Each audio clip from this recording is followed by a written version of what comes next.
Oh, hello everybody, and welcome here to the Sports Talk Network, and specifically Steve's Wrestling Ramble. And this won't be too much of an episode too long, but I did want to at least get an episode up before the end of the week, and in general here on Thursdays, the one and only podcast beyond the NFL one that I'd like to try to do on a weekly basis on the same day. Time might be different, but I've been really busy tonight doing other things, and to be quite honest, not much to really talk about in regards to Monday Night Raw or SmackDown Live, at least a little bit too much. Though I do think SmackDown did better. Too much went down in each show and really, and on Raw we had another of those open forum things with Alexa Bliss and Sasha Banks and Bayley. Somewhat cringy with the questions of her after that, of course, plans there. I tell you Raw, but I kind of was able to deal with it because Alexa Bliss is on the screen, and I've been hearing rumors that Alexa Bliss has been cleared for in-ring action. And again, I'm doing this in kind of a relaxed way because, again, not too much to really discuss, at least for these Raws and SmackDowns, and hopefully we can get to the next year. Anyways, hopefully that's true, and hopefully she's cleared and able to come back, and they're just buying time and put her in this role just for time being, and then debut her when they want to, right? So she's cleared, and then wait to use her. That kind of planning, that kind of foresight actually is good. Then just throwing her back. Then again, I don't know how Bray Wyatt fans feel of him being cleared and technically debuted, or not debuted, but came back at the Starrcade house show that was technically on the WWE Network, but wasn't on the WWE Network version of the show. The people in the live crowd did get to see Bray Wyatt.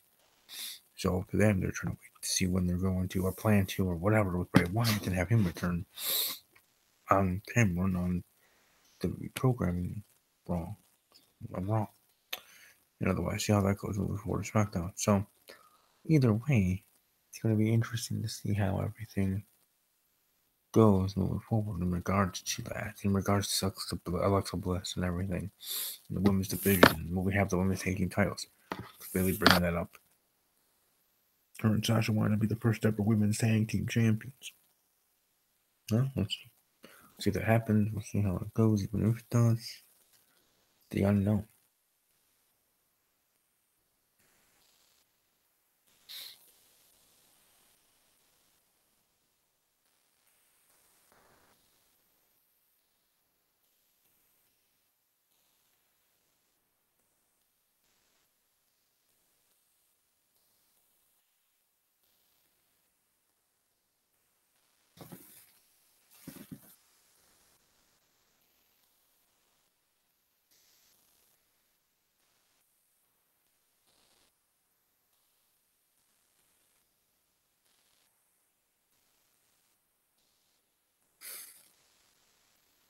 Sorry, just doing some replying to people. Because I didn't think anybody would really be able to join in.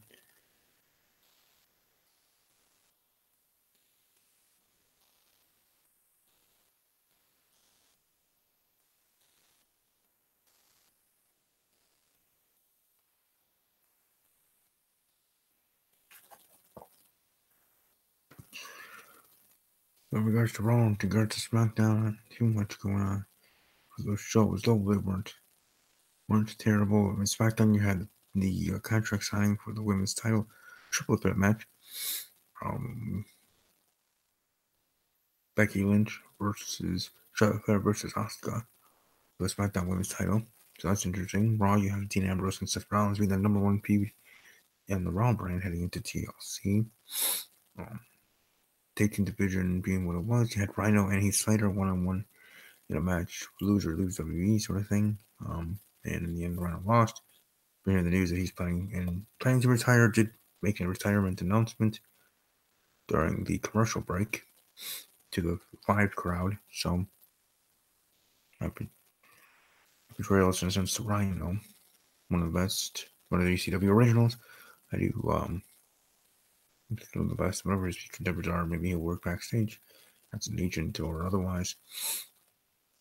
But I think he's definitely valuable to the company. Rest of his life in Legends contracts or whatever else he wants to do. That's up to him.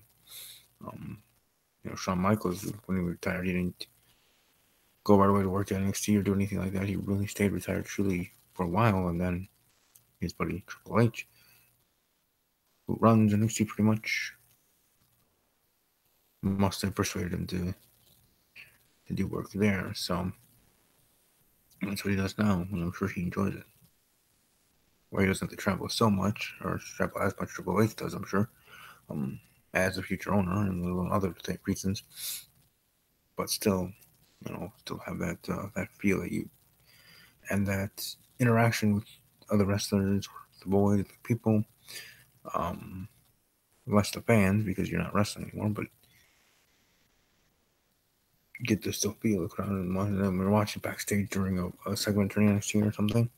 He's there, so being a coach and being back and working in that capacity, I think is pretty awesome in regards to Shawn Michaels. I mean, I really think that's cool, to be quite honest. But like I said, for on SmackDown,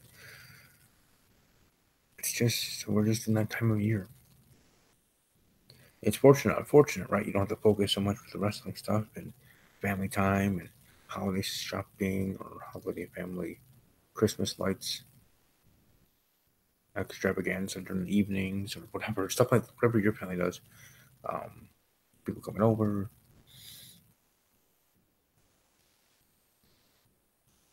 whatever the point is, whatever things going on in your holiday life, you gotta focus on that more than this wrestling stuff. Then again, this is with life in general, but here you're able to do that more so because Raw and SmackDown, the shows, the WWE product, not being what it's usually would be, and that being pretty good each and every week, and that's not the case. And hopefully, as we get to the end of the year and into the next year, that will vastly improve. But we'll have to see about that, right?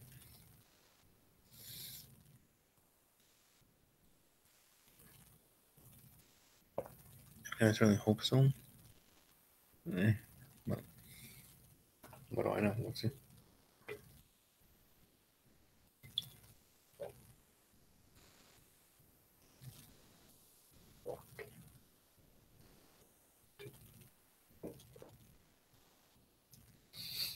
Sorry, I'm open to watching the Thursday night football game.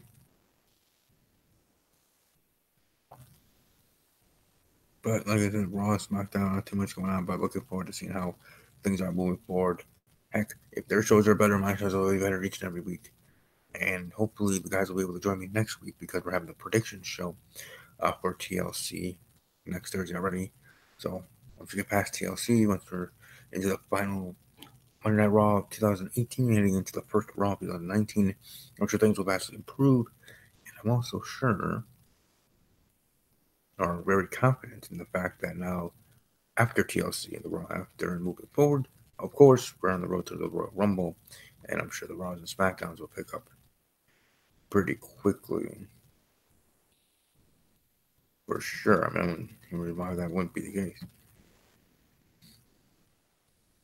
So I certainly going to look forward to that next week for the prediction episode. Then moving on to the road to Royal Rumble and how everything is moving forward from there. It's certainly going to be interesting, to say the least, on how to improve. I don't think any debuts or anything happening from the NXT or call-ups happening after TLC heading into the Royal Rumble.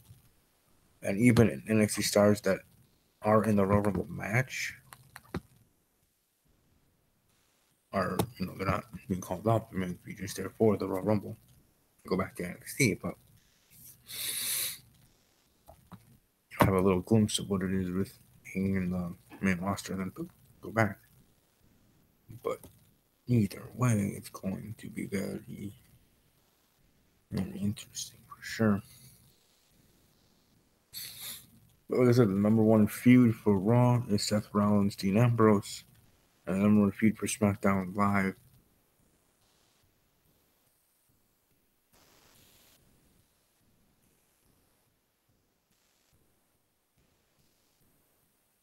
would be the women's one for sure.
Trying to think of other things. There's not too much else to talk about.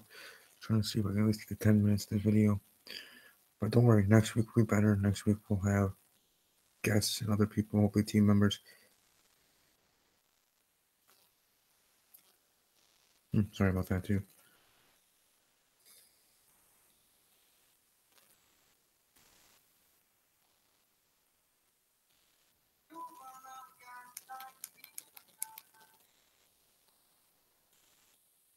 Anyways, hope you all have a. Let me see.